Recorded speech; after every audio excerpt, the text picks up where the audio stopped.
Chers amis de Vue du droit et d'Antigone, bonjour. Merci d'être avec nous pour ce premier numéro de l'émission Cas de conscience qui inaugure ce partenariat entre nos deux médias, donc celui de Régis, Vue du droit, qui se décline à travers différentes entités sur Internet, YouTube, son site, et puis la revue Antigone qui a publié cet été son deuxième numéro. Alors nous sommes particulièrement heureux pour ce numéro 1, pour ce numéro inaugural, de recevoir Henri Guénaud, ancien commissaire au plan, plume de Nicolas Sarkozy. Présence d'Henri Guénaud qui fait sens dans le cadre de ce premier numéro, pour deux raisons, je dirais, que je vais essayer d'évoquer très rapidement. La première, c'est que l'émission Cas de conscience n'a pas pour objet d'imposer une ligne éditoriale, mais plutôt de faire advenir un climat, d'occasionner des dialogues qui, nous semble-t-il, font trop défaut dans l'état actuel du paysage médiatique.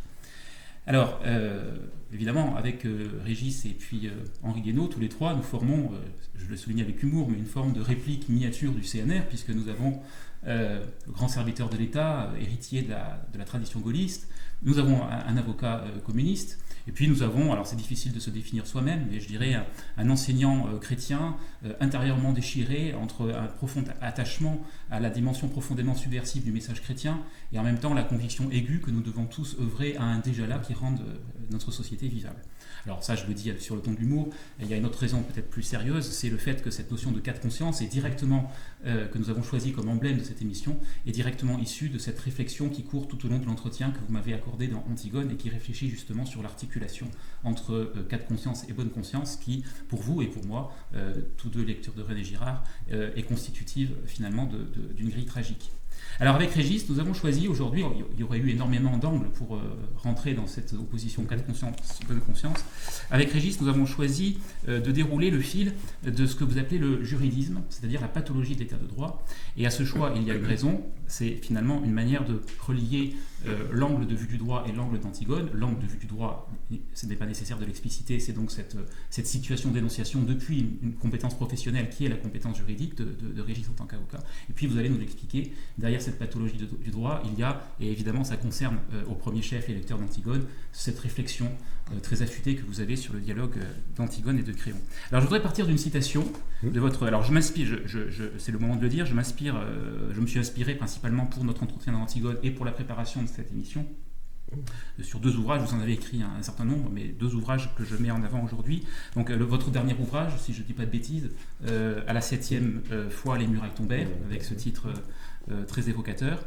Et puis un autre ouvrage que j'ai découvert dans le cadre de notre rencontre, et qui est vraiment un ouvrage que je recommande, Camus au Panthéon, Discours imaginaire, et c'est là où j'ai pris conscience à quel point votre référence à René Girard était le résultat d'une authentique lecture, et pas simplement la citation de quelqu'un qui est commode de convoquer à chaque fois qu'on s'inquiète de la violence qui croît dans nos sociétés contemporaines. Alors je pars de cette citation, je vous demanderai ensuite de développer un petit peu ce qu'il y a derrière cette citation dans votre esprit, et puis Régis pourra amener sa couleur dans le débat.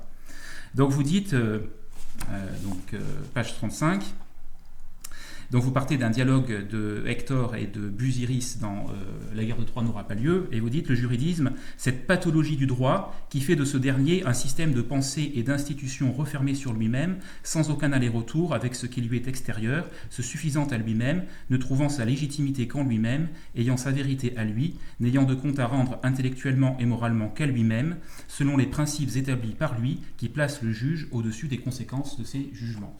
Alors comment ce diagnostic que vous faites donc de la pathologie de l'état de droit s'articule dans votre esprit avec le dialogue d'Antigone et de Créon qui fonde votre approche tragique de l'actualité la plus brûlante? Alors l'état de droit n'a pas toujours été pathologique. L'état de droit est, comme beaucoup de mots que nous employons tous les jours, le mot s'est dénaturé progressivement. En tout cas dans les dernières décennies. On pourrait faire remonter aussi les prémices de cette dérive à l'entre-deux-guerres et à l'espèce d'illusion que le droit, et en particulier le droit international, allait résoudre tous les problèmes, nous éviter toutes les guerres et extirper au fond la violence des hommes. Alors De Gaulle a cette remarque très juste dans le fil de l'épée à propos du droit international qui va résoudre tous les problèmes. Il dit, mais où a-t-on vu que l'homme avait changé ? pour expliquer que cette illusion entre en conflit avec une réalité profonde qui est celle de la nature humaine et de la violence qu'elle recèle. Alors, il faut remonter à deux sujets que j'ai abordés d'ailleurs dans le livre. Le premier, vous faisiez référence au dialogue dans la guerre de Troie n'aura pas lieu entre Hector et Busiris. Alors Busiris, c'est un juriste, en particulier un juriste international, qui se promène dans toutes les cités antiques, enfin dans la pièce, pour vendre sa science et trouver des solutions juridiques à tous les problèmes. Et les Troyens lui demandent de trouver une solution dans le droit international pour éviter la guerre et montrer que surtout Troie n'est pas coupable Et Busiris s'est dit bon. Non, le droit international montre que Troie est coupable. Je ne peux pas démontrer le contraire. Moi, je ne sais pas le faire. Et Hector lui dit si, tu peux le faire. D'ailleurs,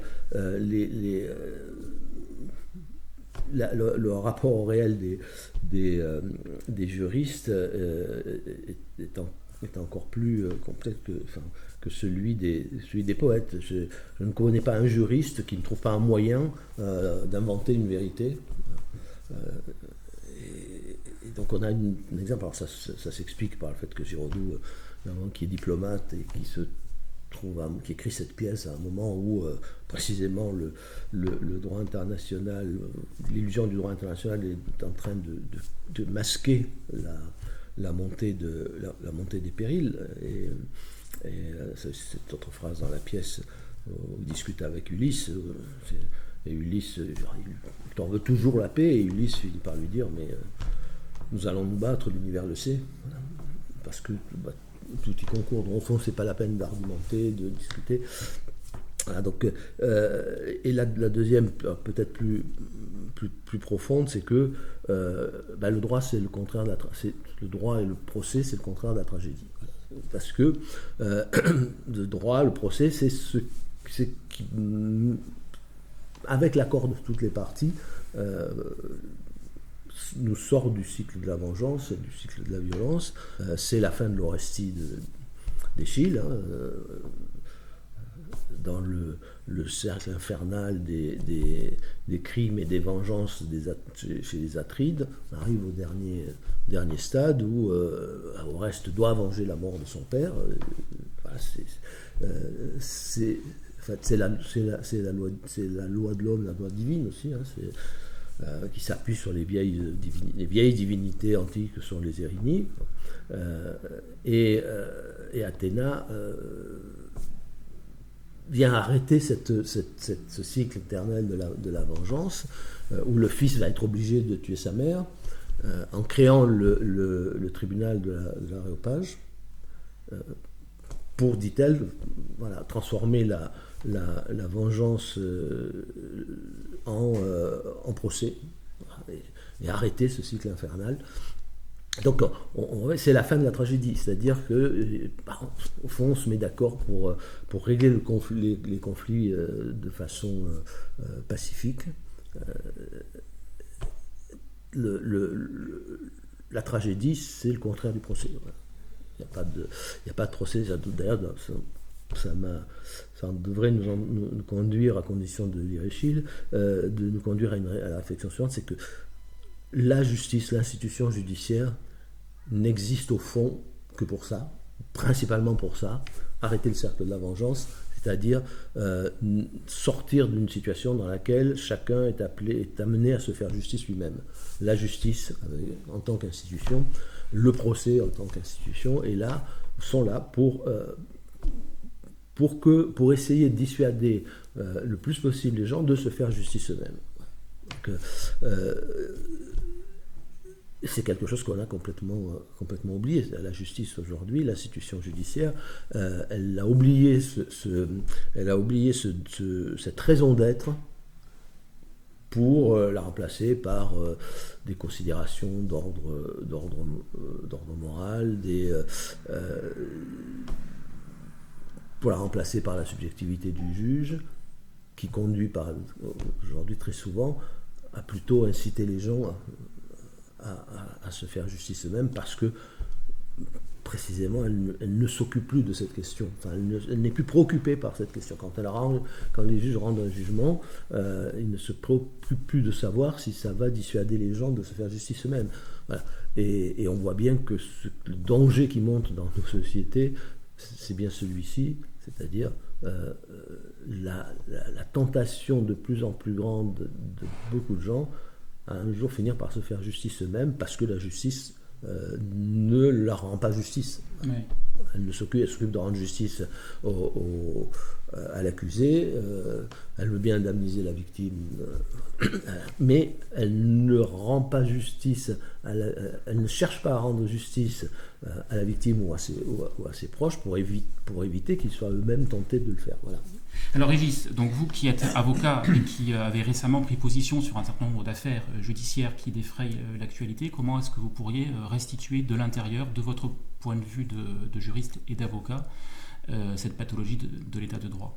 Alors, je vais commencer en donnant un éclairage à ce que vient de dire Henri Guénaud sur le fait que, dans la mesure où la justice ne rend pas justice aux victimes, mais pas seulement aux victimes, parce que la société organisée est victime d'une transgression de la règle qu'elle accepte, qu'elle a adoptée en démocratie. Donc aujourd'hui, moi, ce que je constate, c'est qu'il y a aujourd'hui un décalage entre la façon dont les décisions sont rendues. On parle du pénal, beaucoup du pénal. Oui. Là, parce qu'il y a d'autres sujets, mais j'ai constaté dans ma pratique que le corps judiciaire aujourd'hui se considère comme affranchi d'une partie de cette mission, et donc il ne rend pas justice, y compris avec la part de vengeance que porte la justice publique. La justice, c'est l'État, il ne faut pas oublier ça. C'est la puissance, c'est la violence légitime. Pour se substituer à la vengeance personnelle. À la vengeance personnelle, à la vendetta. Je me rappelais un livre extraordinaire de Milan Kundera, le premier que j'ai lu, qui s'appelait Avril brisé. Donc, sur justement cette vengeance et cette vendetta. Aujourd'hui, cette magistrature, ce corps judiciaire que je connais bien, qui considère avoir peu de comptes à rendre au peuple français au nom duquel il rend ses décisions, est terrorisé, je dis bien terrorisé, par l'éventuelle montée de l'autodéfense. Ils sont impitoyables. C'est ça, moi, j'avais étudié toute une série de décisions. Cette contradiction, ils la portent en eux. C'est-à-dire qu'ils ne veulent pas renoncer à ce surplomb dont ils considèrent qu'il doit être le leur. Moi, toute ma thèse, c'est que la justice, qui a été en France très servile, on l'a bien vu avec la Deuxième Guerre mondiale, et l'unique exemple de celui qui a refusé de prêter le serment à Pétain, elle s'est émancipée, cette justice, mais non pas pour construire son impartialité, mais au contraire pour imposer sa partialité, à partir de son idéologie, à partir de sa culture, à partir de sa sociologie. Et donc, elle considère aujourd'hui, je considère qu'elle est, moi aussi, qu'elle est devenue un peu un pouvoir, entre guillemets, politique autonome, et elle sait bien que cette position-là, qui va l'amener à ne pas répondre à cette demande de justice, qui s'exprime tous les jours. On le voit bien avec l'affaire de la pauvre étudiante philippine, que le risque d'autodéfense est un risque qu'il faut qu'elle traite. C'est-à-dire qu'elle sanctionne beaucoup plus sévèrement toutes les pulsions d'autodéfense qui peuvent exister par peur de voir les choses leur échapper. Je pense que c'est ça. Ils en sont conscients. Je pense qu'ils en sont conscients. Alors attention, aujourd'hui, ça relève du non-dit, mais quand même, ça, j'ai pu le. Alors moi, j'ai une question à vous poser tous les deux en forme de paradoxe. Alors allez-y, Riguedo. Parce que je trouve très intéressant la question de l'autodéfense. L'attitude, on peut observer chez les magistrats, dans les juridictions, sur cette question de l'autodéfense et la sévérité avec laquelle on punit ceux qui se défendent. Voilà. Ceux qui se défendent parce qu'ils ne sont plus défendus. Elle a des conséquences qui sont à l'inverse de ce que cette préoccupation devrait provoquer, parce que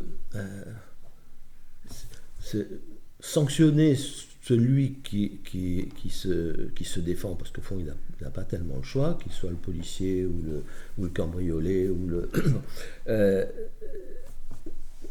ça les conduit la plupart du temps à ne pas sanctionner ou à moins sanctionner l'auteur du crime, l'auteur du délit. Donc cette différence, ces deux poids, deux mesures, ne font qu'aggraver les choses, parce que si vous n'êtes pas défendu, si vous ne pouvez pas vous défendre, vous êtes pris dans une impasse tragique qui ne peut déboucher que sur la violence de ceux qui ne sont pas défendus et qui sentent qu'ils ne peuvent pas se défendre. Alors justement, là je vais prendre ma casquette de girardien et vous poser une question pour rebondir là-dessus sous la forme d'un paradoxe.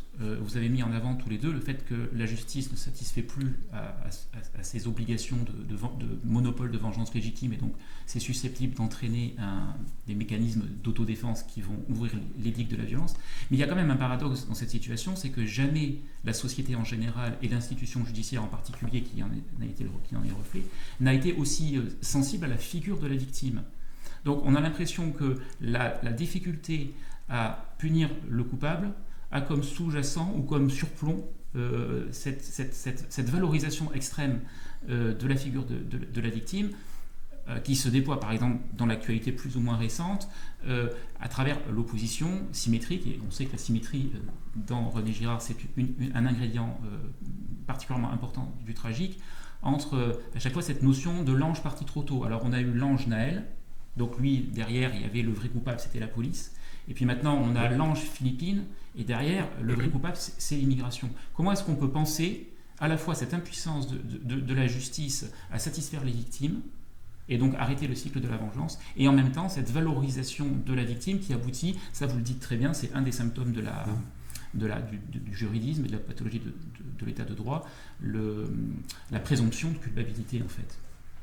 La présomption de culpabilité qui ne tombe pas sur n'importe qui.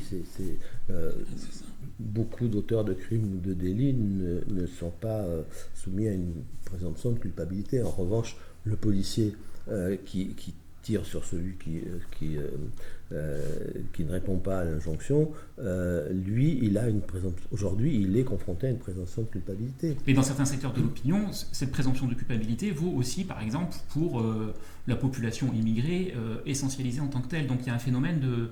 Effectivement, on peut mettre ça en avant, mais on voit bien, par exemple, qu'autour de l'affaire Philippine, il y a quand même une tendance à politiser l'affaire et à faire de cette malheureuse jeune fille... on ne peut évidemment que partager la douleur et le deuil de la famille, mais la façon, si vous voulez, dont la victimisation est présentée par la droite et l'extrême droite comme un vecteur de repolitisation est quand même le symétrique de la façon dont une certaine gauche ou gauche radicale va faire du policier la figure ultime du coupable par essence et par définition. Je voudrais dire que cette idée de la survalorisation de la victime, incontestablement, je veux dire aujourd'hui, ce qui vous définit, je caricature complètement, ce qui vous définit, c'est non pas le fait d'être un citoyen, c'est le fait d'être une victime, enfin, avec la valorisation sociale que ça implique dans une société du spectacle, mais un monde de communication. Le problème, c'est que ce ne sont pas n'importe quelle victime. C'est ça la difficulté, c'est-à-dire que le jeune Naël, qui était un délinquant, qui était quelqu'un qui était en train de mettre en danger ses contemporains, a été immédiatement présentée comme la victime, l'agneau sacrifié, alors même que, et je reviens sans polémique sur la tragédie récente de la petite Philippine, c'est très difficile de lui donner ce statut. Les vidéos où on voit des étudiants venir arracher les affiches montrent bien cette difficulté. Il y a une hiérarchie dans les Mais est-ce que c'est pas ça qui définit précisément notre société occidentale en crise, que cette concurrence victimaire que chacun a tendance à interpréter à partir de son propre prisme? Vous voyez ce que je veux dire? Est-ce qu'il ne faut pas qu'on arrive à... Est-ce que le tragique, précisément, ça ne consiste pas à ressaisir cette situation dans sa symétrie et ne pas considérer à chaque fois que l'une est à prendre plus au sérieux que l'autre?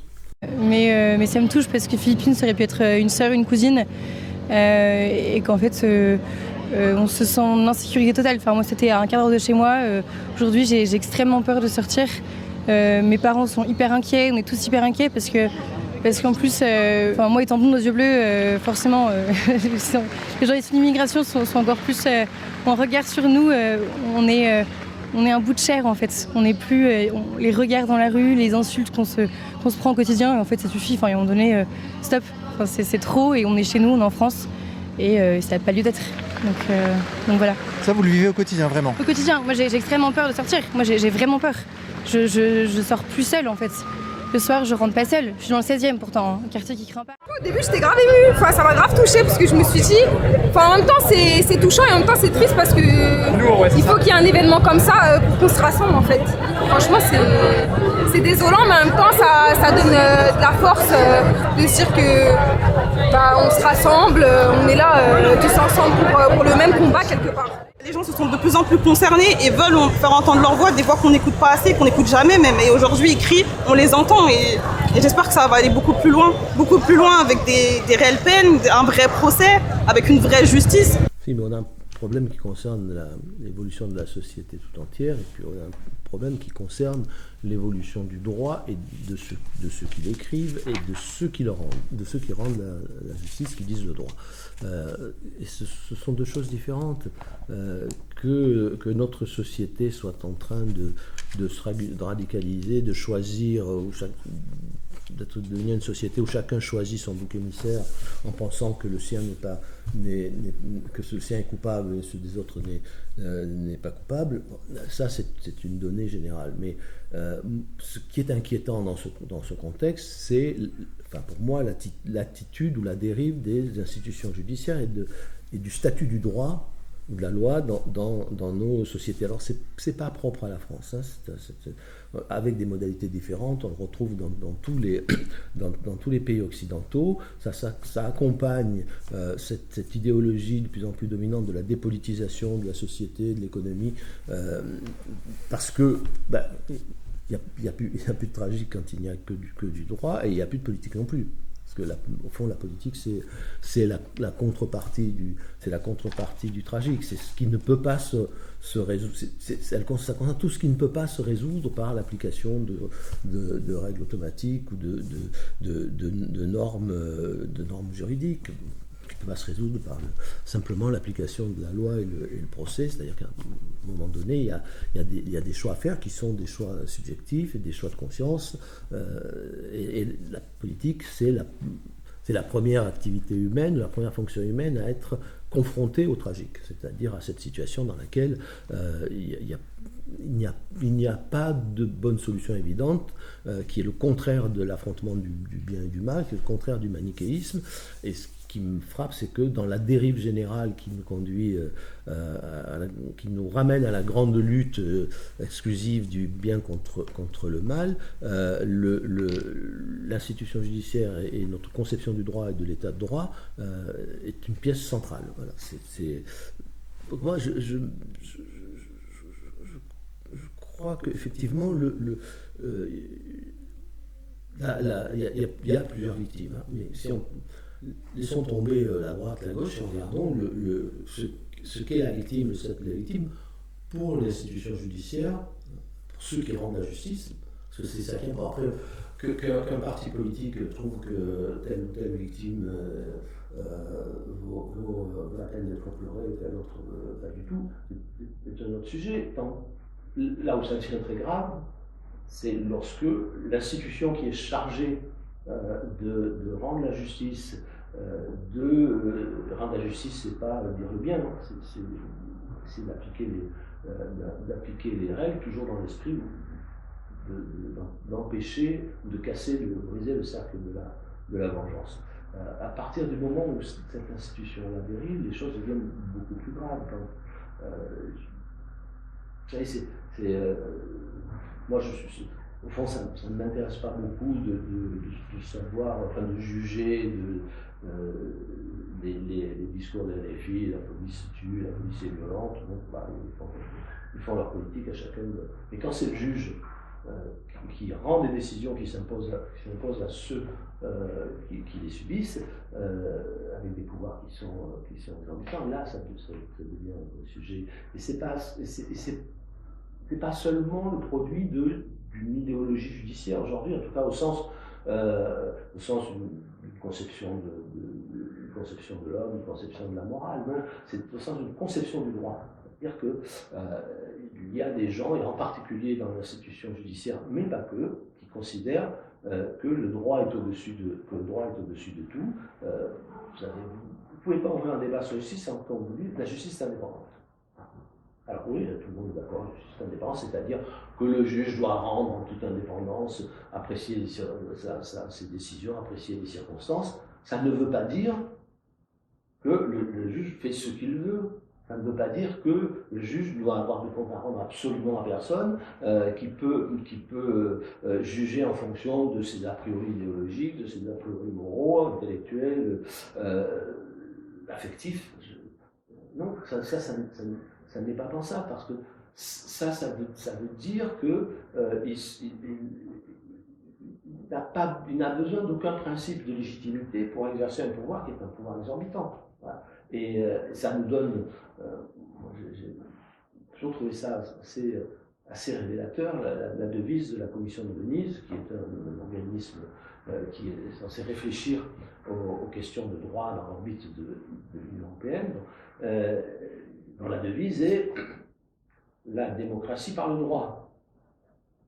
Ce qui veut dire que le principe de légitimité, c'est le droit, c'est l'état de droit qui s'auto-justifie, s'auto-légitime, sans avoir forcément de compte à rendre à personne, mais vraiment à personne, puisqu'il n'a même pas de compte à rendre à des principes, à des valeurs qui seraient partagées par les autres. Je voudrais ajouter quelque chose. Alors ça me fait penser à un bouquin très important, c'était il y a très longtemps, c'était Laurent Cohen-Panigi, c'était Le droit sans l'État. Il avait un bouquin assez extraordinaire. C'est-à-dire que l'intérêt général ne devenait plus que la mise en cohérence des intérêts particuliers par le droit. Je schématise, je caricature un peu, puisque je suis ennemi de cette conception. Ce que je veux dire concernant l'indépendance, le mantra est inepte. Bon, ça c'est ma position. L'indépendance n'est que le levier de l'impartialité. Pour moi, c'est le terme impartialité, et donc c'est cette impartialité qui aujourd'hui a été vidée de son contenu, parce que le juge, il intervient pour arbitrer entre des conflits. La faute pénale induit une victime, induit donc l'auteur et la société qui subit un préjudice. D'où d'ailleurs la confiscation de la violence légitime, parce qu'elle est porteuse de la réparation pour la victime, la justice, mais elle est porteuse aussi de la réparation pour la société. C'est très très important ça. Donc, et je dirais qu'en ce qui concerne la victime, on l'évacue d'un revers de main, et je pense que c'est idiot, parce que la nature humaine est là, hein, c'est qu'on ne doit pas évacuer la vengeance. Je vais prendre juste une petite anecdote là-dessus. Je reviens à l'autodéfense, ce bijoutier niçois qui avait été agressé, il avait un revolver là, et il avait tiré, le délinquant avait le dos tourné, et il l'avait tué en lui tirant dans le dos. Il a été jugé en cour d'assises, etc. Il y a eu des polémiques terribles dans la presse, dans les médias, et massivement, les médias mainstream prenaient le parti du délinquant. Donc, et naturellement, dans les couches populaires, on disait, ben non, il n'avait pas éclat. Bon, il y avait ce débat un peu désagréable d'ailleurs. Mais le geste de ce bijoutier portait aussi, il était affolé, etc., portait aussi une part de vengeance. On venait de l'agresser, on venait de lui faire peur, on était armé, les gars. Donc, il y avait peut-être ça, il l'a vu partir et il l'a abattu. Bon. Donc, le problème, c'est celui de cette nécessaire parcelle de vengeance qui est évacuée et considérée comme totalement illégitime par les magistrats. J'ai le privilège de l'âge, je les pratique depuis 52 ans, donc je les connais bien, y compris les récents. Donc, je crois que ils se pensent, alors ils vont se servir du droit, bien évidemment, mais ils se pensent investis d'une mission qui va au-delà de l'arbitrage dans des conflits, au-delà de la régulation de la société qui est leur mission. Ils pensent qu'ils ont une mission politique qui va au-delà. Voilà. Donc c'est le moment de passer à la deuxième partie de notre émission. Le juridisme ne concerne pas seulement l'institution judiciaire, il contamine tous les aspects de la vie sociale, et en particulier le champ institutionnel. Et là, je repars d'une citation du livre d'Henri Guénaud, à la page 37. Donc, vous donnez l'exemple de l'extension indéfinie du domaine de compétence du Conseil constitutionnel à travers le préambule de la Constitution, tout ça finissant par détruire la politique comme expression de la volonté humaine. Et vous dites qu'en allant jusqu'au bout du juridisme, en faisant la démocratie par le droit et non plus le droit par la démocratie, ça rejoint ce que vous disiez Régis à l'instant, on détruit la démocratie, le juridisme fait table rase de la démocratie. Alors, je pensais que c'était l'occasion peut-être d'apporter un éclairage peut-être un peu décalé sur l'imbroglio politicien qui caractérise la vie politique de notre pays depuis que le président Macron a eu la géniale intuition de dissoudre l'Assemblée nationale. On pourrait rentrer effectivement dans la description outrée ou farcesque de tous les rebondissements qui sont issus de cette décision. Est-ce qu'on ne pourrait pas dire que la situation politique, la situation de blocage des institutions, telle qu'elle se déploie aujourd'hui sous nos yeux effarés, la vérité de ce blocage n'est pas en fait dans cette manière dont le juridisme a vidé le politique de sa substance, et finalement toutes ces péripéties ne feraient qu'illustrer en définitive le fait que le pouvoir n'est plus entre les mains de ceux qui s'accaparent les signes extérieurs de son prestige. Oui, mais ceux qui sont normalement une société démocratique, mais toute société a besoin de politique. Il n'existe pas de société sans politique, c'est-à-dire sans que puisse s'exercer cette volonté humaine dans l'histoire. C'est politicien pour le meilleur ou pour le pire. À la fin des fins, le pouvoir est l'expression, doit être l'expression d'une volonté humaine. Le juridisme masque cette volonté humaine. On applique le droit, l'état de droit nous dicte ce qu'il y a à faire. Le politique n'a même pas le droit d'y toucher, n'a même pas le droit de changer ou d'adapter l'état du droit. Hein. C'est parce que l'état de droit devient une idéologie en soi. Alors quelles que soient les options idéologiques du juge, hein, sa première idéologie, c'est celle de l'état de droit.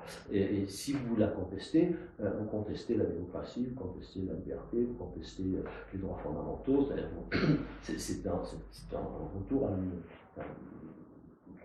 pour une partie de l'opinion, pour les juges, c'est une régression vers l'autoritarisme et le totalitarisme. Alors, comme toujours, sur Camus, tout ça est une question de limite. C'est-à-dire que forcément, il y a une part de subjectivité dans la décision de justice. Forcément, puisqu'elle est rendue par des hommes, la justice est rendue par des hommes, et qu'il faut bien interpréter un certain nombre de données pour la rendre. Donc, il y a toujours une part de subjectivité. Le problème est jusqu'où et la situation dans laquelle nous nous trouvons est une situation dans laquelle on a déjà enfoncé, dans cette expression, toutes les digues. C'est-à-dire la part de subjectivité dans la décision de justice, elle est devenue beaucoup trop importante, et vous ne pouvez. Et la signification qu'on donne à l'indépendance de la justice devient invivable pour la société, parce qu'elle est poussée, cette indépendance poussée sans limite. C'est toujours la même histoire. Hein. Dans besoin d'une philosophie des limites.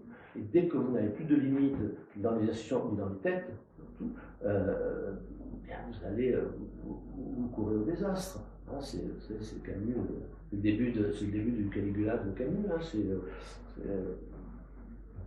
vous souvenez, le conseiller vient voir l'empereur qui pleure sa sœur qui vient de mourir. Il dit César, c'est quelque chose de très important. Moi, je suis en train de pleurer, je vais perdre ma sœur, c'est possible, on revient plus tard. Hein. Non, mais César, c'est très, très important. Non, je peux pas. Mais César, c'est la chose la plus importante au monde. Alors, l'empereur s'autorise, il dit bon, tu veux me parler du trésor? Oui, César, on a besoin d'argent. Oui, César. Ah, mais j'ai une idée.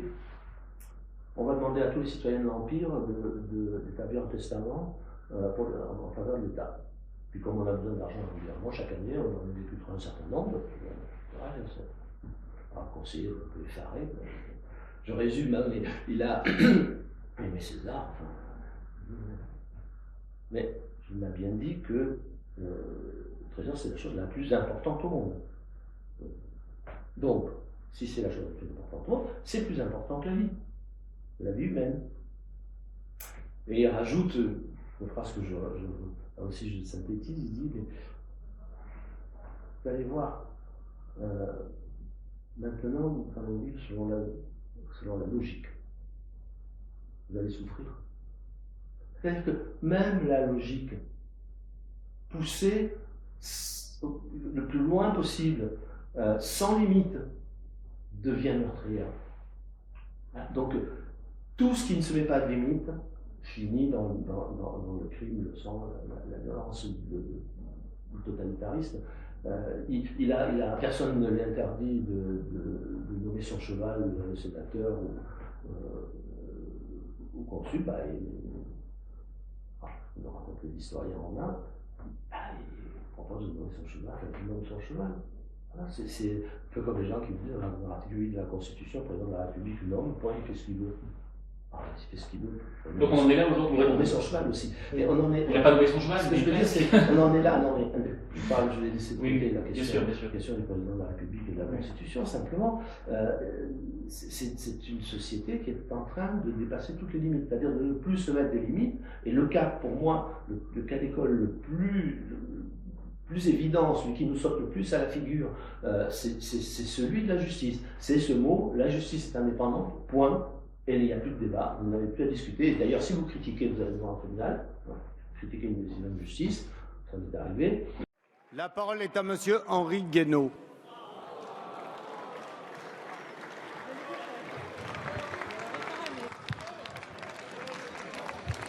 Ma question s'adresse à madame le garde des Sceaux. Madame, le 27 novembre dernier, la 17e chambre du tribunal correctionnel de Paris a rendu un jugement qui honore la justice. Ce jugement remet chacun à sa place dans la République en reconnaissant aux parlementaires le droit à la critique des décisions de justice. C'était juste, c'était courageux. Un chef-d'œuvre d'équilibre a même commenté un grand journal du soir. Mais voilà que le parquet fait appel. Pourquoi ? Je ne vous ferai pas le procès d'y être pour quelque chose. Vous me répondriez de toute façon, comme d'habitude, indépendance de la justice. Mais l'appel du parquet, indépendance ou corporatisme, indépendance ou pression syndicale, indépendance ou climat malsain et revanchard, pour reprendre les mots employés en 2000 par le procureur de Strasbourg à propos des débats parlementaires sur la réforme de la justice. Je vous dirais simplement que pour vous, monsieur le député, qui, à foison depuis de nombreuses années, vous proclamez républicain et nous en convenons très volontiers. Votre conception de la République et du républicanisme est très liée d'ailleurs à la Ve République. Je me demande si de cette Ve République, vous avez retenu davantage les manies d'intrusion que le respect de la séparation des pouvoirs. Merci, madame la garde des je veux dire, c'est et ce sont des juges eux-mêmes qui vont juger si ce que vous avez dit est acceptable pour les juges. C'est extraordinaire quand on y pense. Et pourtant, c'est devenu quelque chose de totalement accepté. Et ce ne sont pas les juges qui ont arraché le pouvoir, pas tout seuls, c'est ce qu'on leur a abandonné. C'est que le législateur, autant que le gouvernant, a laissé faire. Voilà, et il a participé, le politique a participé à la dépossession du politique, à la stérilisation du pouvoir politique. Voilà, dans le vide du pouvoir, il y a toujours un pouvoir qui s'impose. Et le politique a même fait pire, puisqu'il s'est mis à instrumentaliser le judiciaire au profit de ses calculs politiques. Alors, c'est pas partout, ce qui se passe aux États-Unis, on peut dire ce qu'on veut de Trump, aimer, pas aimer, mais voilà, c'est quand vous manipulez la justice pour essayer de résoudre des problèmes politiques ou pour gagner des batailles politiques, vous commettez un vrai crime, pas seulement contre la démocratie, mais contre le bien commun et l'intérêt général. Vous avez donné un exemple dont je me rappelle très bien quand vous avez été poursuivi qualité de parlementaire, quand vous étiez, et qu'il y a eu cette vision et cette conception étroite de l'immunité d'expression du parlementaire, c'était parfaitement scandaleux. Alors l'immunité, cette conception étroite, elle date du début de la Troisième République, hélas. C'était le fruit d'une jurisprudence qui considérait depuis toujours, depuis le début de la Troisième République, que ça ne s'exerce que dans l'hémicycle. Oui, enfin, je veux dire, la jurisprudence, ça se change. C'est une source du droit importante, mais ça se change. Moi, je pense que c'est un projet.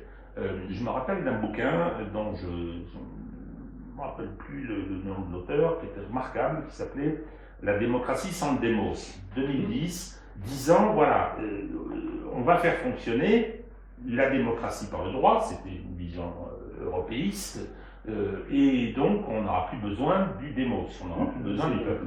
Moi je pense que ce que vous décrivez, c'est un projet, c'est un changement de souveraineté, c'est un changement de souverain. Je me rappelle d'un livre de Varesquiel sur Juger la reine qui était très intéressant, où décrivait la salle d'audience qui était dans l'actuel palais de justice de Paris.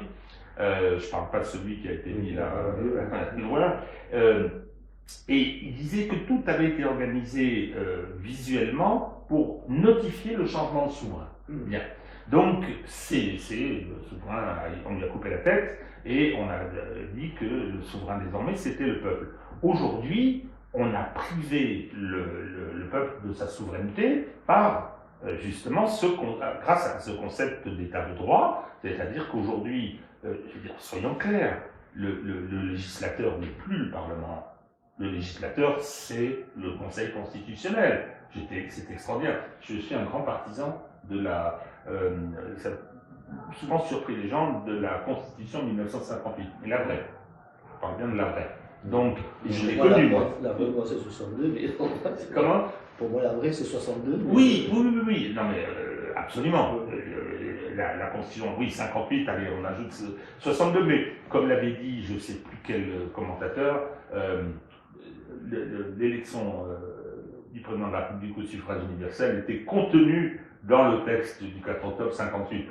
On faut être sérieux, cette espèce de corps électoral bizarre qui avait été instauré, simplement il fallait que ça mûrisse. Donc, on prive le souverain, normalement le peuple dans une démocratie représentative, qui présente toujours des limites, mais qui est un système finalement qui est celui dont on se sert en Occident.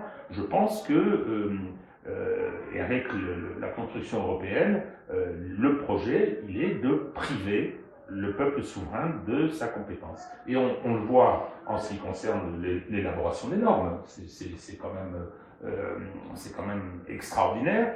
Et l'élaboration des normes et l'utilisation de la norme par quelqu'un qui considère qu'il est aujourd'hui le dépositaire d'une grande part de la souveraineté. Vous discutez avec un magistrat à propos, au nom du peuple français, il vous répond, je parle des jeunes, je parle de ces étudiants médiocres issus de la petite bourgeoisie urbaine, qui passent des concours et 3 ans à l'ENM, je règle mes comptes, Benoît, là, et sortent de là avec un permis de juger et une franche détestation des couches populaires. Donc, vous discutez avec eux, et vous leur dites, mais attendez, au nom du peuple français, c'est-à-dire que vous devez en être son expression. Non, On est dépositaire aujourd'hui des pouvoirs du peuple. C'est terrible comme situation. Pour moi, c'est même une dimension anthropologique plus profonde, parce que, en réalité, le peuple, quand une collectivité humaine se pense comme un peuple, est toujours la souveraineté repose toujours en lui, quel que soit le régime, qu'il soit monarchique, qu'il soit républicain. C'est à la fin des fins, c'est le peuple qui a le dernier mot. Le jour où le peuple ne veut plus le roi, la tête du roi, il le renverse ou il le prive de ses pouvoirs. À la fin des fins, vous ne pouvez gouverner les peuples qu'au nom des peuples, et avec, non pas forcément leur adhésion, leur soutien enthousiaste, mais avec leur consentement, avec le consentement du peuple. C'est-à-dire, là on revient à la limite, ne pas franchir la limite qui entraîne la révolte et le refus de la règle ou de la loi. C'est mieux encore, mais on devrait faire lire L'homme révolté à tous nos responsables politiques. C'est l'homme révolté est un homme qui dit non, qu'y a-t-il dans ce nom? Vous avez franchi une limite. 2 secondes sur les limites, parce que ça c'est très important. Moi, comment j'ai ressenti les semaines qui viennent de s'écouler, les mois qui viennent de s'écouler, sur 2 points qui m'apparaissent tout à fait sidérants et qui disent le problème que nous connaissons aujourd'hui et les dangers que court la République. L'intronisation, l'installation de la nouvelle Assemblée nationale. Il y a des règles concernant les institutions internes qui sont écrites, qui sont respectées normalement, et là, avec la proportionnelle, le premier parti de France, qui est le RN, qu'on le veuille ou non, qui a 11 millions de voix, le premier groupe se voit écarté du tout, à l'encontre de pratiques biséculaires, je dirais. Personne n'a rien dit, ah oui, mais c'est normal, ils sont fascistes, ils sont nazis, ils mangent les petits-enfants. Bon, ça c'est le premier point. Le deuxième point, on a eu un gouvernement qui a expédié les affaires courantes. J'ai un souvenir du gouvernement Pompidou expédiant les affaires courantes en 1962. Et puis, au moment des cohabitations, on avait le premier gouvernement qui était installé, la dissolution, je pense à celle de 81 par exemple, et un nouveau gouvernement une fois que l'Assemblée arrive. Expédition des affaires courantes, une fois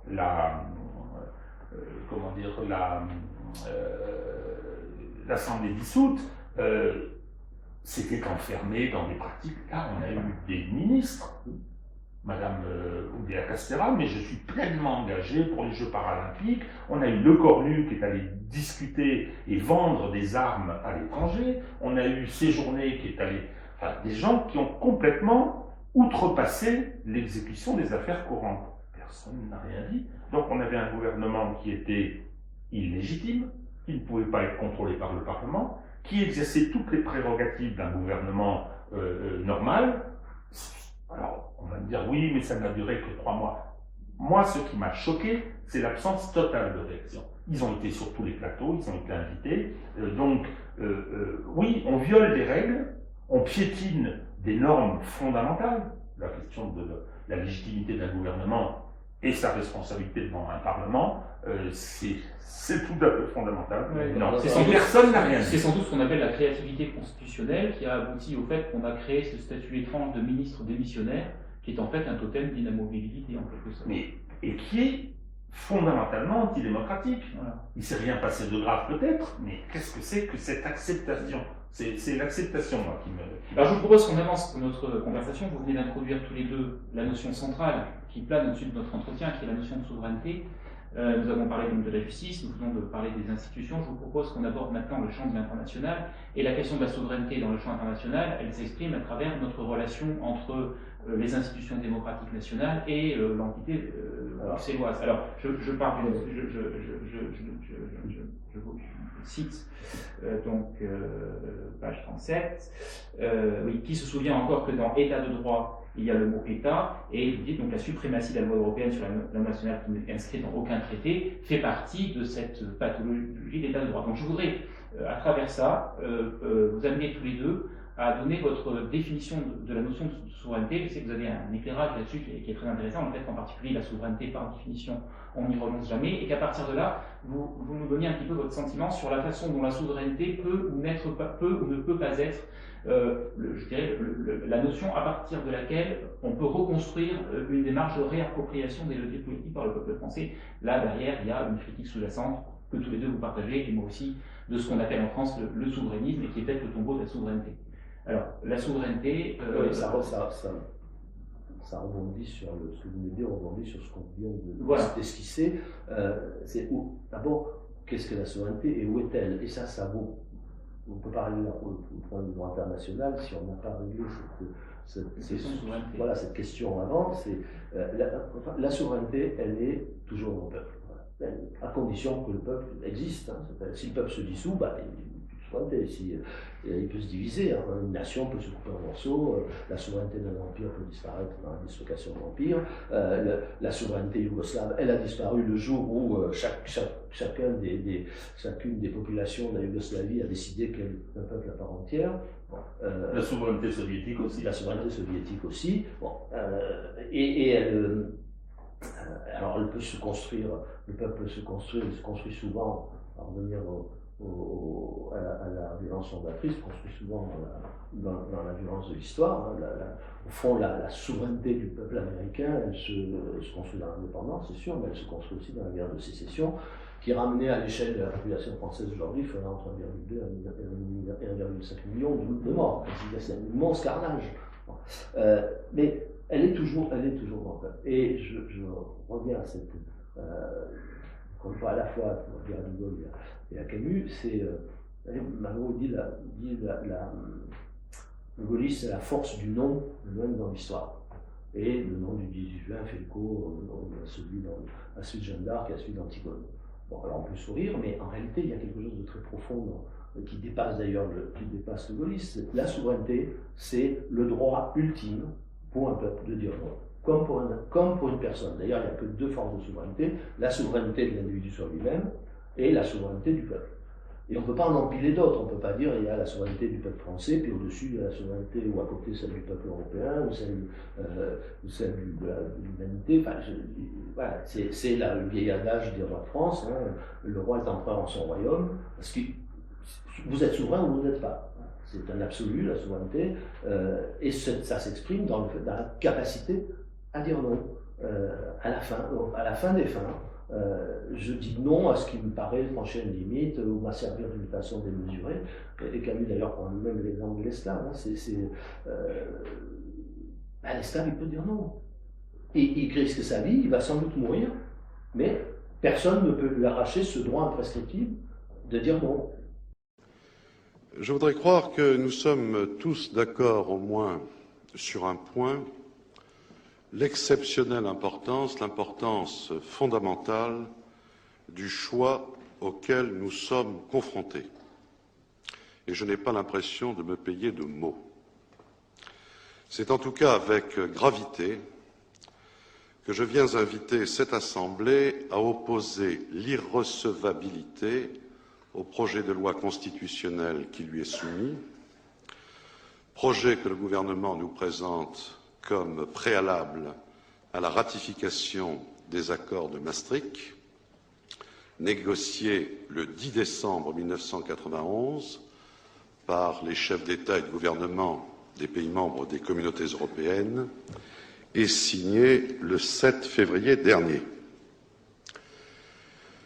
Cette irrecevabilité se fonde sur le fait que le projet de loi viole de façon flagrante le principe suivant lequel la souveraineté nationale est inaliénable et imprescriptible, ainsi que le principe de la séparation des pouvoirs, en dehors duquel une société doit être considérée comme dépourvue de constitution. Il existe en effet, au-dessus même de la charte constitutionnelle, des droits naturels, inaliénables et sacrés, à savoir pour nous les droits de l'homme et du citoyen tels qu'ils ont été définis par la Déclaration de 1789. Et quand l'article 3 de la Constitution du 4 octobre 1958 rappelle que la souveraineté nationale appartient au peuple, il ne fait que reconnaître le pacte originel qui est depuis plus de 200 ans le fondement de notre État de droit. Nulle assemblée ne saurait donc accepter de violer délibérément ce pacte fondamental.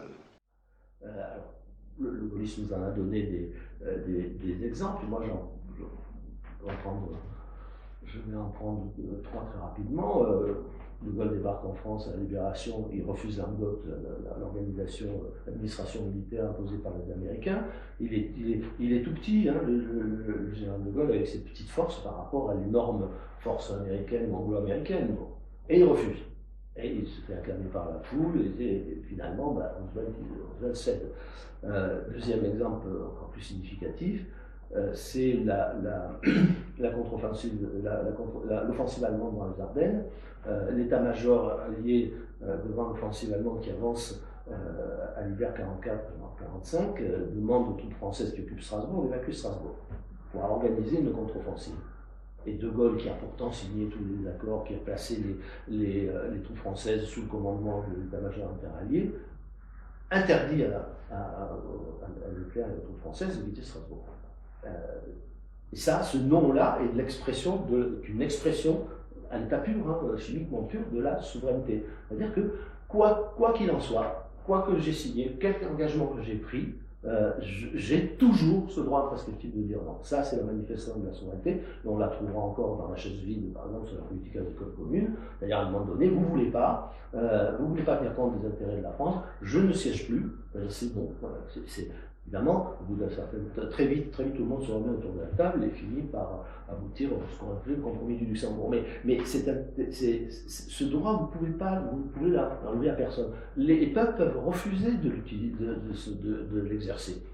Vous pouvez dire, après tout, Vichy, ce sont des gens qui ont refusé d'exercer la souveraineté, ont renoncé à l'exercer. Ils pouvaient très bien se donner les moyens de partir ou de continuer la résistance. Et la France libre, ce sont ceux qui n'ont pas accepté de cesser d'exercer la souveraineté, même si leurs moyens étaient infinitésimaux. Donc la question que j'aimerais vous poser à tous les deux, qu'est-ce qui actualise ce nom aujourd'hui dans l'ici et maintenant de la crise politique de notre pays? Personne dit non. Oui, mais qu'est-ce qui permettrait, alors je reformule ma question, là c'est le constat, mais qu'est-ce qui permettrait, vous, Henri Guénaud, quel est le geste qui permettrait de réactualiser le nom? D'abord, il y a la conscience que la souveraineté, c'est ce refus, c'est la possibilité de ce refus ultime. Oui. Vous êtes au fond le seul responsable, ce qui pose pour les responsables politiques une question de caractère. Mais vous, en tant que gaulliste, vous l'avez cette conscience? Oui, je ne sais pas si j'aurai le caractère, mais en tout cas, c'est une condition absolument indispensable. Si vous n'avez pas le caractère pour assumer ce nom qui va provoquer forcément, si vous avez besoin de dire non, c'est que ça va, tout s'oppose à ce que vous prononcez. À quoi on peut dire non aujourd'hui? Parce que depuis 1940, le non, il s'enracine dans une situation historique incontestable. Aujourd'hui, c'est la politique agricole commune, c'est pas une situation historique contestable. Ce nom, il est. Non, mais depuis juin 40, on a une situation politique qui est liée au fait qu'on a une armée d'occupation sur le sol de la France. Donc le nom est très difficile à assumer sur le plan du caractère, ça je suis d'accord avec vous, mais il y a une situation objective. Il commence à avoir le nom, il commence quand il y a des gens qui considèrent qu'on ne peut rien faire d'autre que signer l'armistice, et puis il y a des gens qui considèrent que. Oui, mais aujourd'hui, où est l'armistice? Où est l'armistice aujourd'hui par rapport auquel on peut se positionner et dire non? C'est en fait ça qui manque au souverainisme aujourd'hui. Non, c'est même pas ça qui manque au souverainisme. Le souverainisme a deux défauts à mes yeux. Ouais. Ça, je n'emploie pas ce mot, même si j'ai beaucoup d'amis qui l'emploient, et si je suis très attaché à la souveraineté, mais la souveraineté comme je l'entends, et à son exercice. Le premier problème, c'est que le souverainisme confond le contenant et le contenu. De Gaulle, il ne commence pas avec ses mémoires de guerre en disant toute ma vie, je me suis fait une certaine idée de la souveraineté de la France. De l'article 50. Toute ma vie, je me suis fait une certaine idée de la France. Ouais. Voilà. Et que donc, le contenu n'est pas indifférent, parce que sinon, vous pourriez presque dire que Vichy, après tout, c'est légitime. Là c'est en juillet 40, la majorité des Français est plutôt favorable à l'armistice, à la fin des hostilités. Ça va changer dans le temps, mais voilà, je pense qu'on ne peut pas se passer de cette réflexion sur la souveraineté bien au-delà, en ne la concentrant pas dans le contenant. C'est pas un cadre, ce qui compte quand même le premier combat, c'est celui du contenu. Je ne me bats pas pour la France quelle qu'elle soit. Si la France est nazie, je ne vais pas me battre pour la France nazie. Voilà. Et si la France est quelque chose qui ressemble à la France, je vais me battre pour elle. Donc je me fais une certaine idée de la France. Ça, c'est la première chose, le cadre et le contenu et le contenant. Et la deuxième, c'est très souvent l'incapacité à dépasser l'incantation et à se penser comme des résistants et qui se contentent de crier « c'est pas bien », c'est scandaleux. Quoi. J'ai fait cette expérience l'année dernière, Julien Aubert et lorsque Joannovich avait organisé une espèce d'assise des souverainistes. J'étais invité, puis j'y ai pas été. Moi j'y étais, j'ai accepté de faire à la fin le dernier débat avec Marie-Françoise de Stelpt. Et donc on a, évidemment, parlant de la souveraineté, qu'on vient sujet qui était un peu semblable à ce qu'on est en train de traiter, nous progressivement aller vers la réponse à que faire. Moi, j'ai une réponse auquel je tiens beaucoup, c'est la réponse, ça peut pas être demain matin je sors de l'euro sans tenir compte des conséquences immédiates qu'aurait la destruction par la France de la deuxième monnaie du monde. Je ne sais pas ce que seront ces conséquences, et je ne prendrai pas moralement le risque du cataclysme que cela peut déclencher. Je suis convaincu qu'un jour tout ça craquera, mais je pense qu'il m'est à moi, en tout cas impossible, de penser qu'à froid je peux accepter de faire souffrir autant de gens qui souffriront si vraiment ça se transforme dans la finance globale en catastrophe. En revanche, le problème de la hiérarchie des normes est un problème qui est absolument crucial, qui rejoint notre débat sur la justice, puisque le juge aujourd'hui, il est en droit d'écarter la loi française au profit d'une convention internationale, de l'interprétation qu'il en fait, puisqu'il arrive d'interpréter des conventions non contraignantes comme des conventions contraignantes, et puis il peut l'écarter au profit s'il s'en même obligé, de la jurisprudence européenne, et ça va très très loin, puisque la Cour de justice, elle, considère que le juge n'a même pas à obéir aux décisions du tribunal constitutionnel de son pays, parce qu'elle considère, avec la Commission européenne, ce sont les deux seuls organes en Europe qui considèrent cela, que les traités européens sont supérieurs aux constitutions. Alors ça pose quand même un petit problème, c'est que les juges nationaux ne tiennent leur pouvoir, leurs compétences, leur rémunération, leur statut, que de la Constitution. Voilà. Donc c'est quand même extravagant, mais cette tension, elle existe en permanence, et elle laisse au dialogue des juridictions, comme on dit pudiquement aujourd'hui, une marge de manœuvre considérable. Ça veut dire, si on veut sortir de là, si on veut retrouver des moyens d'exercer paisiblement sa souveraineté sans avoir sans avoir le risque de catastrophe ou de cataclysme politique, économique, social, eh bien, il faut en finir avec la hiérarchie des normes telle qu'elle est. Ça se résout. Alors, soit on le fait dans le traité, mais il n'y a aucune chance que ça puisse passer, soit on le fait en changeant notre constitution. Donc, et en revenant à une situation qui était l'état du droit, au droit public jusqu'en 89, pour le judiciaire jusqu'en 75. Jusque-là, nos juridictions suprêmes interprétaient l'article 55 de la Constitution qui dit que les traités sont supérieurs à la loi de la façon suivante. Le traité est supérieur à la loi quand il est postérieur à la loi, et la loi est supérieure au traité quand elle est postérieure au traité. C'est-à-dire qu'on prend en compte la dernière expression de la volonté du législateur, puisque le traité est ratifié par le législateur. Bon, ça n'a pas provoqué de catastrophe, ça n'a pas empêché l'Europe de se construire, mais ça a un double avantage. D'abord, ça permet de limiter le pouvoir exorbitant du juge. Et puis, ça, c'est un principe de restauration de la responsabilité politique. Voilà. Parce que vous ne pouvez plus dire, après ça, vous ne pouvez plus dire, j'y peux rien, c'est pas moi. Dire, à la veille des élections, on va tout changer, le lendemain, mais c'est pas moi, j'y peux rien. Vous êtes obligé d'assumer de vouloir faire ce qu'on appelle une loi écran, c'est-à-dire de dire, puisque, à nos partenaires, puisque vous ne voulez pas rediscuter de cet aspect du traité, moi, le Parlement français vote une loi qui fait que cette disposition du traité, pas tout le traité, mais cette disposition du traité ne pourra pas plus s'appliquer en France tant qu'on n'aura pas changé. Bon. Et là, soit vous le faites et vous dites, j'assume de le faire, vous venez devant les Français en disant pourquoi, soit vous ne voulez pas le faire, et vous venez aussi devant les Français en assumant de ne pas le faire, en disant, voilà, les conséquences seraient telles que je ne le ferai pas. Au lieu de cette situation dans laquelle la responsabilité politique a totalement disparu. Mais si on reste dans la situation où on est, c'est plus la peine d'aller voter. Voilà, l'élection ne sert à rien, puisque le lendemain, vous dire, ben oui, mais il faut que tous les autres soient d'accord. Voilà, donc on ne peut pas s'imaginer qu'on va restaurer la confiance dans la politique si on ne touche pas à ça. Et pour toucher à ça, vous ne le ferez pas par l'article 89 de la Constitution qui dit qu'il faut que le texte soit voté dans le même terme par les deux assemblées, puis ensuite le président réunit le Congrès, soit c'est le Congrès qui ou bien on voit qu'un référendum, vous n'y arriverez pas, et donc il faut utiliser l'article 11 de la Constitution qui dit que le président peut saisir le peuple pour des questions sur les questions de l'organisation des pouvoirs publics, ce qu'a fait le général de Gaulle en 62, ce qu'il a refait à d'autres moments sur le problème de décolonisation, et ce qu'il a refait en 69.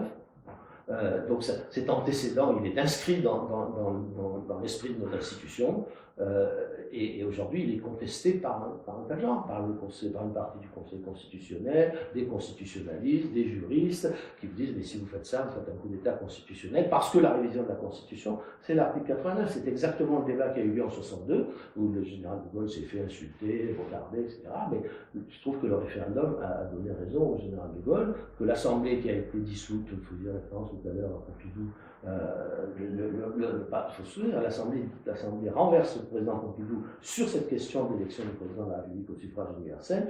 De Gaulle il est obligé de présenter sa démission, De Gaulle la refuse, il maintient le gouvernement Pompidou et dissout l'Assemblée. Et là encore, le peuple renvoie une majorité gaulliste très nette. Voilà.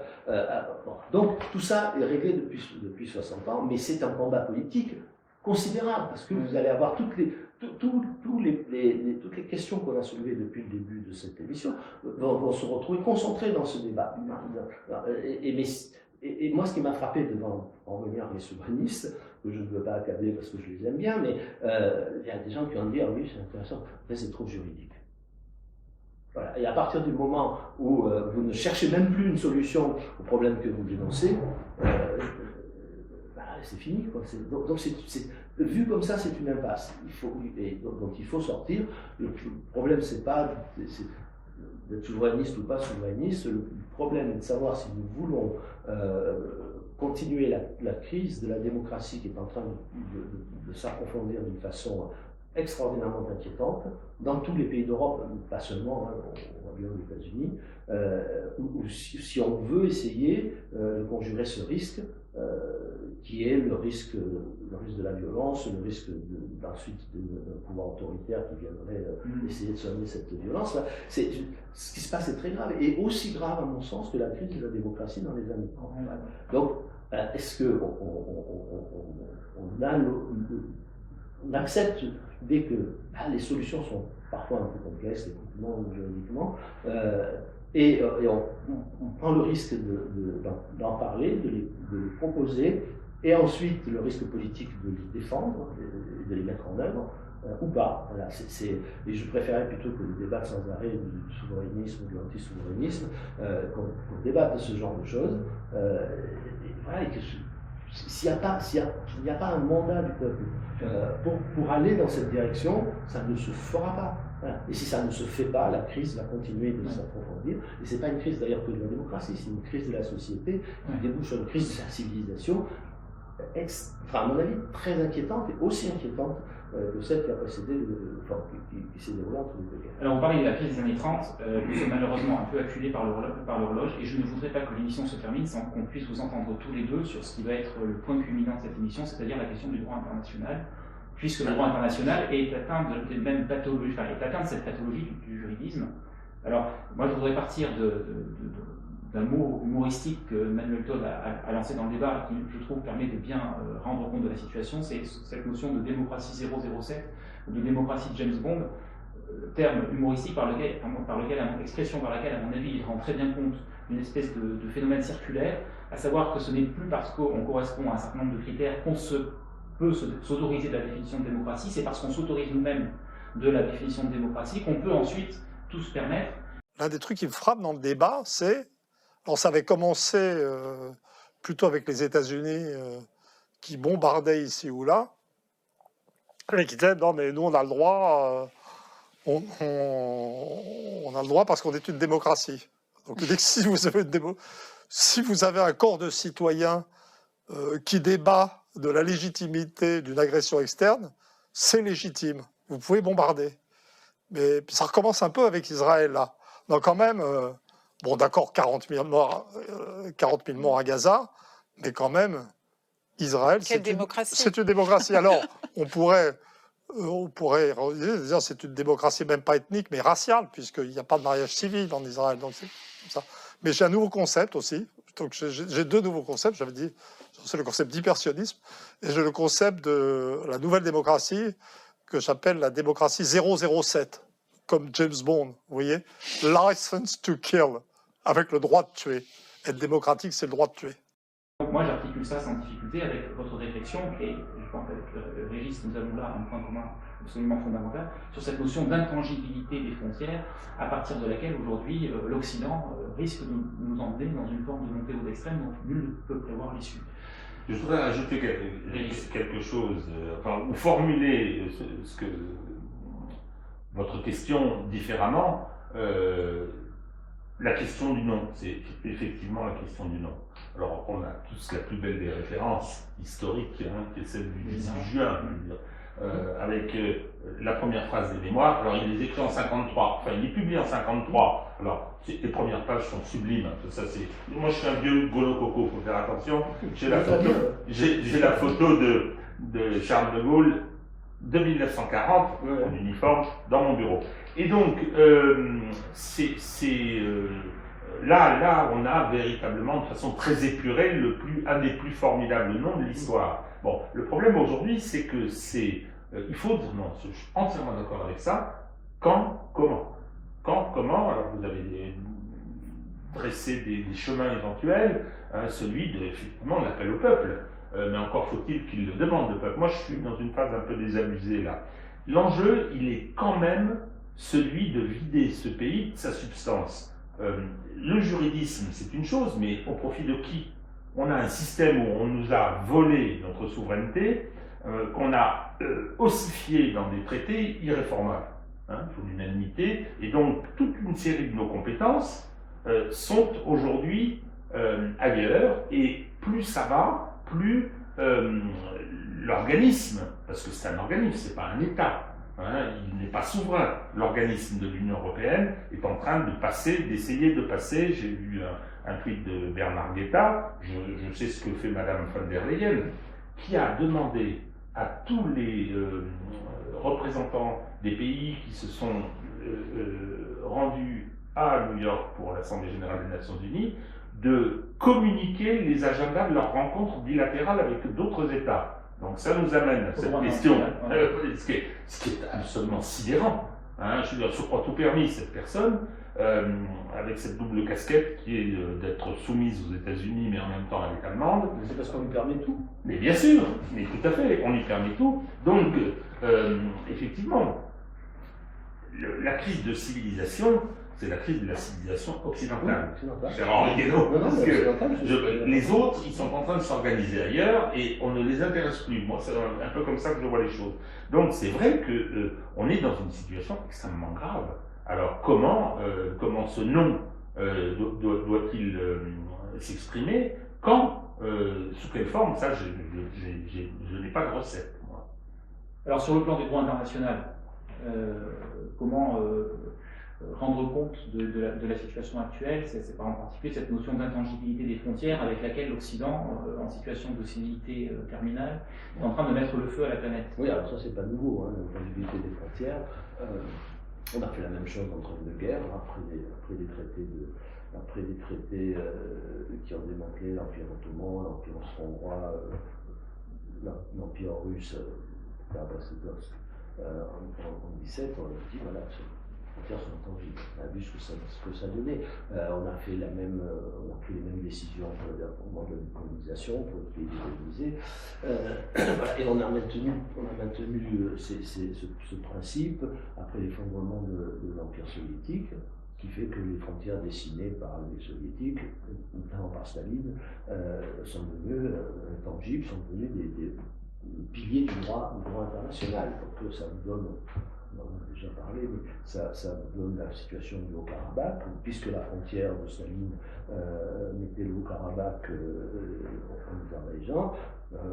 En droit international, les Azéris sont fondés à récupérer le Haut-Karabakh. Et donc ce droit international-là vient télescoper le droit d'un peuple qui est là depuis presque 3000 ans, qui n'a plus le choix que de partir. Enfin, entre les droits des peuples qui sont là depuis 3000 ans et le droit né du tracé des frontières par Staline, c'est le droit né du tracé des frontières par Staline qui l'emporte. Mais ce droit international, cette illusion qu'on a eue dans les années 20-30, qui est récemment revenu sous la même forme à peu près sur la scène internationale, qui n'était pas tout à fait le cas dans les années de la guerre froide.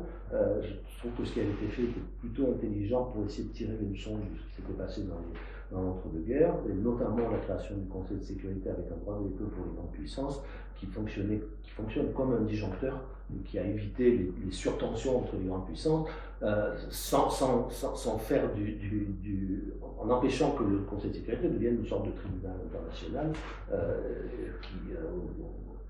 où on pourrait condamner les uns les autres. C'est toujours difficile de condamner les superpuissances, surtout quand elles ont un arsenal nucléaire. Donc c'était assez intelligent, c'est-à-dire que c'était pas du moralisme, du juridisme absurde, c'était prendre en compte la réalité des rapports de force. Et encore une fois, dans cette période, il y a eu évidemment des explosions de violences soviétiques un peu partout, mais on les a, dans tous les cas, elles ont été endiguées, dans tous les cas. Et on n'aurait pas, c'était pas joué d'avance, hein, et ça tient à la fois à la manière dont les institutions sont configurées, à l'idéologie qui les sous-tend et à la caractère des hommes. S'il n'y a pas Kennedy et Khrouchtchev au moment de la crise des fusées de Cuba, on peut très bien aller à la guerre mondiale. Là, aujourd'hui, ce problème du droit international, c'est que d'abord on oublie que pour que le droit international fonctionne dans le règlement des conflits, c'est vrai dans les sociétés aussi pour le droit. Il faut que toutes les parties finalement soient d'accord. Alors un peu moins pour le droit national, le droit domestique, parce que il y a la violence légitime, le point de la violence légitime, et on peut imposer, mais ça va jusqu'à un certain point. Hein. Si la majorité des gens refusent de se soumettre aux lois, même une minorité importante, les lois elles ne s'appliquent pas, et puis la justice elle ne peut pas passer. Bon, a fortiori sur la scène internationale. Si tout le monde est d'accord pour se soumettre à l'arbitrage d'un juge, ça se règle de façon juridique. Si tout le monde n'est pas d'accord, on est obligé de passer à autre chose pour régler les conflits, c'est-à-dire la politique et la diplomatie, qui est un bricolage, qui n'est pas l'application de normes, de règles, en disant vous n'avez pas le droit, c'est pas bien, etc. Non, bien, on va se mettre autour d'une table et on va négocier, on va bricoler si on veut, marchander. C'est peut-être pas glorieux, mais c'est une façon vraiment d'essayer de résoudre le problème. Et je suis frappé par le fait que vous dites oui, mais alors, une fois qu'on vous a dit il y a l'agresseur du méchant et le bon, il y a l'agresseur et l'agressé, après vous voulez négocier, mais quoi? Quelle est la solution? La solution, dans une négociation, vous avez une chance de la trouver si vous vous mettez autour d'une table et vous ne savez pas toujours quoi vous allez aboutir, mais la seule chance d'aboutir à quelque chose, c'est de se mettre autour d'une table. Et si ça ne marche pas, c'est la guerre. Depuis toujours, c'est comme ça. Et là, on est en train de s'enfermer dans la première phase, c'est-à-dire c'est le droit, ce droit que l'Occident a créé, ce droit qui ne respecte que quand ça l'arrange, et qui fait dire au reste du monde 2 poids 2 mesures, et qui rend ce droit illégitime aux yeux d'une bonne partie de la planète. Très bien. Alors, Régis, c'est quelques mots. Je dirais que ça va très très loin. Je disais ce matin, je suis tombé dessus par hasard, un texte de Kissinger sur la course à la Première Guerre mondiale. La catastrophe sans nom dont l'Europe s'est jamais remise. Hein, et puis surtout qu'elle s'est passée en 2 temps. Et c'est là où on voit justement que les erreurs ont été commises, c'est-à-dire que la diplomatie bricolage n'a pas fonctionné. C'est-à-dire qu'il y a eu toutes les erreurs tactiques possibles et imaginables. Quand on pense que l'assassinat de Sarajevo, c'est 1 mois avant le déclenchement. Alors bon, à l'époque, on n'avait pas Internet. Donc pour parler, c'était pas si évident que ça. Personne ne croyait. Au moment de l'assassinat, bien sûr. Il y avait déjà les titres de la presse sont étonnants. Donc, bon, très bien. Et dans la phase actuelle, il y a quand même celui de l'affrontement entre un empire finissant et le reste du monde qui est en train de prendre congé. Moi, je ne pense pas que l'affrontement militaire, les Américains le savent, que s'ils sont dans un affrontement militaire, je ne parle pas du nucléaire, hein, un affrontement militaire avec la Russie sur le terrain d'Europe centrale, ils ne peuvent pas le gagner pour différentes raisons. Quant à la Chine, alors là, ce serait tellement, je veux dire, 1,3 milliard, ils ont suffisamment de problèmes, je veux dire, militaires pour ce qui les concerne. Donc, c'est gros de danger. Je pense que c'est quand même gros de danger. C'est énormément gros de danger. Et là, ça nous renvoie à la question de la violence réciproque. Hein. C'est-à-dire que la guerre, c'est une montée aux extrêmes. Donc, déjà, la montée vers la guerre est un engrenage, et la guerre elle-même nous plonge dans la montée aux extrêmes de la violence. On ne sait pas, on ne peut pas savoir où ça s'arrêtera, et la plupart du temps, les gouvernants, les dirigeants, les peuples font des choses qu'ils finissent par faire des choses qu'ils avaient pensé ne jamais faire. Jamais Truman n'aurait pensé qu'il allait jeter des bombes atomiques. Jamais au début de la guerre, ni Roosevelt ni Churchill n'auraient pensé bombarder toutes les nuits avec des bombes incendiaires les populations civiles, délibérément, pour casser le moral des Allemands, avec des dizaines, des centaines de milliers de morts brûlés vifs. On ne sait pas, une fois qu'on a mis le doigt dans cet engrenage de la violence, où ça s'arrête. Et il en va de même pour le nucléaire qui maintenant est en toile de fond de ce conflit. C'est que moi je ne crois pas aux menaces de Poutine. Je vais utiliser le nucléaire, mais je crois au risque. Le risque, c'est que ça arrive quand même s'il n'a pas l'intention, en réalité l'intention de les utiliser. Personne ne sait où l'engrenage nous conduira. Personne ne peut mesurer le risque d'accident, le risque de dérapage, et donc on ne joue pas avec le feu sur ce genre de terrain. Donc là, il y a un danger potentiel considérable, et puis il y a un problème pour l'avenir, c'est jeter soit c'est la destruction de la Russie, c'est une catastrophe mondiale, soit c'est jeter la Russie dans les bras de la Chine, c'est une catastrophe, en tout cas pour l'Europe. Pas seulement pour l'Europe, et nous sommes en première ligne, soit on va vers le chaos dans l'Eurasie, je rappelle que nous sommes la pointe extrême de l'Eurasie, donc les enjeux sont formidables. Moi, je suis frappé par le fait que c'est le paradoxe du calcul infinitésimal. Tous les jours, il se passe des petites choses qui, mises bout à bout, finissent par faire de grandes choses. C'est l'enfant qu'on ne voit pas grandir. Ou cette expérience du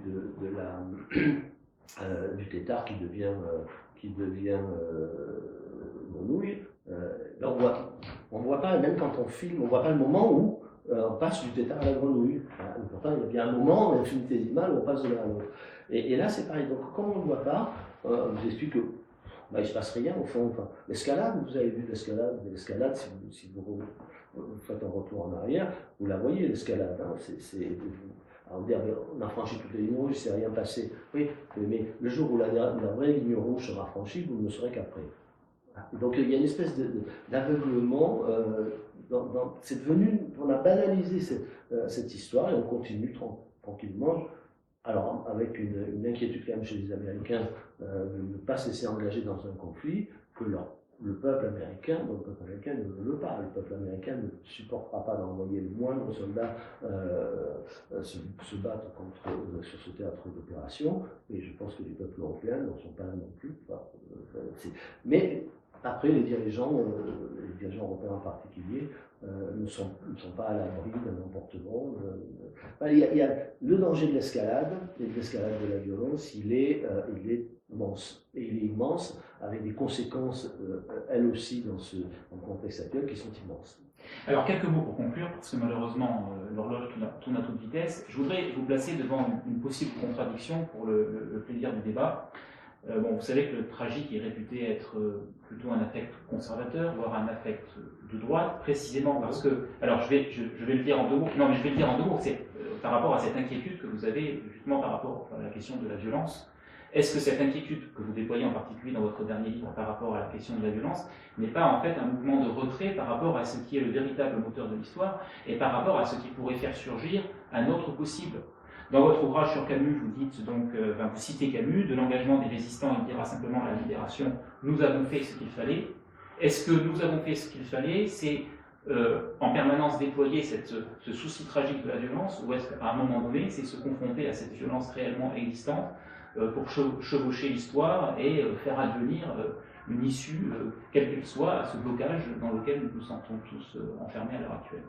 Ce que veut dire Camus à la fin de la guerre, c'est ce que dira Arnaud Char aussi, dans leur correspondance, c'est qu'ils ont fait leur devoir face à quelque chose qui était inacceptable. Ils se sont confrontés à la violence. Ils se sont confrontés à la violence, surtout René Char, directement, puisqu'il dirige le maquis, et la violence, il l'a rendu une figure. Je ne vais pas répéter mon passage favori de René Char, mais on peut retrouver dans l'entretien avec vous. Voilà, dans l'entretien, mais lui, il est confronté directement à la violence. Mais après, il exprime le dégoût de ce qui se passe à la libération, puis du retour à la politique ordinaire.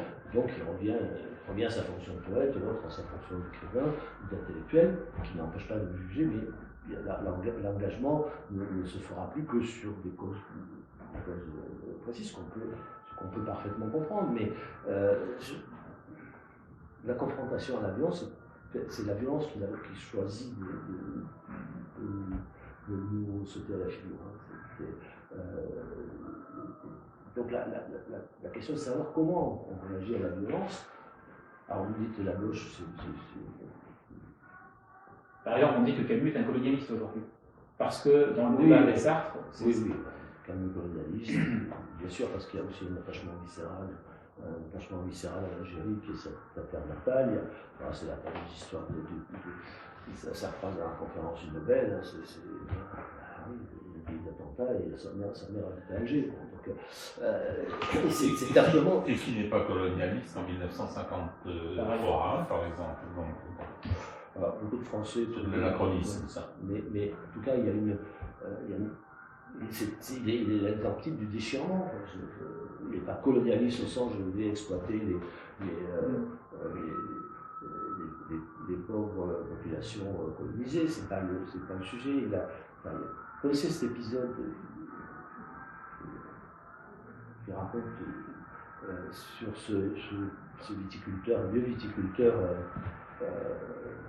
qui est là depuis plusieurs générations et qui un matin, en train d'arracher ses vignes, d'ouvrir les cuves de vin, de détourner la rivière, de remettre dans son rivière la petite rivière qui avait été détournée plusieurs générations avant pour irriguer son exploitation.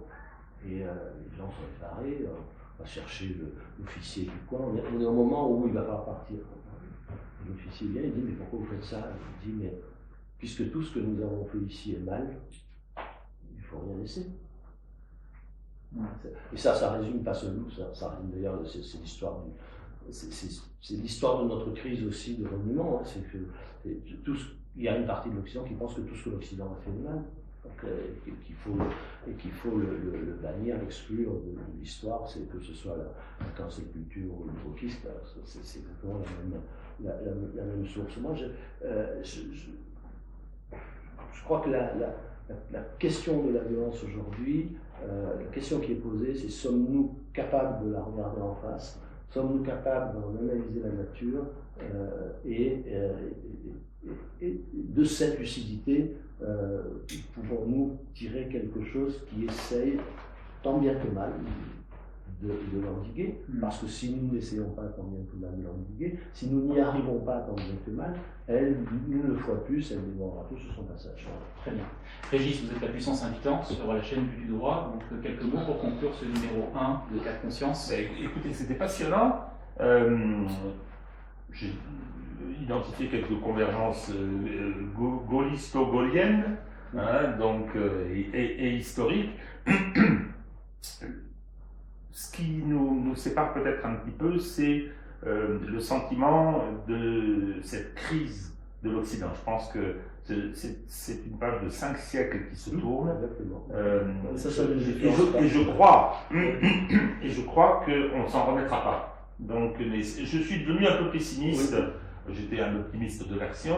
Je suis peut-être un petit peu pessimiste parce que la façon dont aujourd'hui ça se passe, l'acceptation de la séquence qui vient de se produire, politique en France, l'absence de réaction populaire, m'amène à considérer que le non, je vois difficilement les formes qu'il pourrait prendre, ou même s'il pourrait advenir.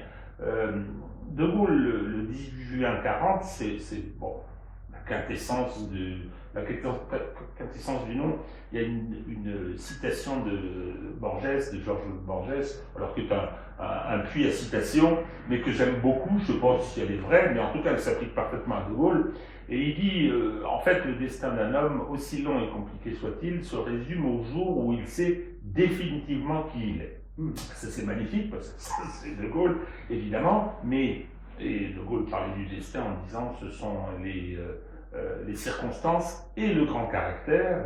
Donc là, je veux dire, il n'y a pas de... Enfin, ce serait un petit peu désinvolte de dire il n'y a pas de grand caractère, on ne sait jamais comment ils peuvent émerger, et l'histoire de la France libre, c'est bien celle-là. C'est-à-dire que des gens, des gens qui auraient une vie normale, là, se sont révélés à ce moment-là.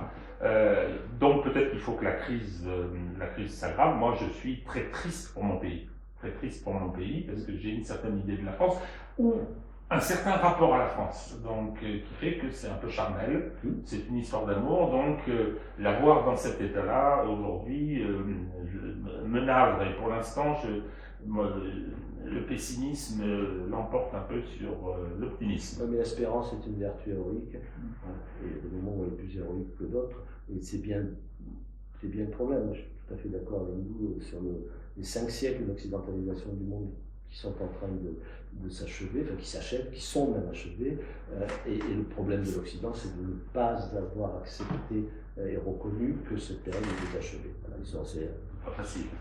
Oui, enfin, quand on dit c'est la fin de l'histoire, ce qui veut dire que l'histoire n'est plus tragique, c'est ce qui veut dire que maintenant tout le monde est d'accord sur tout, c'est-à-dire sur les idées de l'Occident, et donc tout le monde qu'il n'y aura plus de conflit, il n'y aura plus de... C'est une idée folle, c'est une idée bête, en réalité, mais c'est une bêtise qui coûte très cher. Donc on a nié la multipolarité de ce nouveau monde plus dangereuse, plus instable, mais en la niant, on n'a fait qu'aggraver la situation. Et l'histoire ukrainienne, elle est typique. Hein. On a laissé s'effondrer la fin des empires. Alors, est-ce que c'est la fin définitive? J'en sais rien, mais la fin des empires, c'est toujours un problème très difficile à gérer, et on l'a pas géré. On a préféré Yeltsin à Gorbatchev.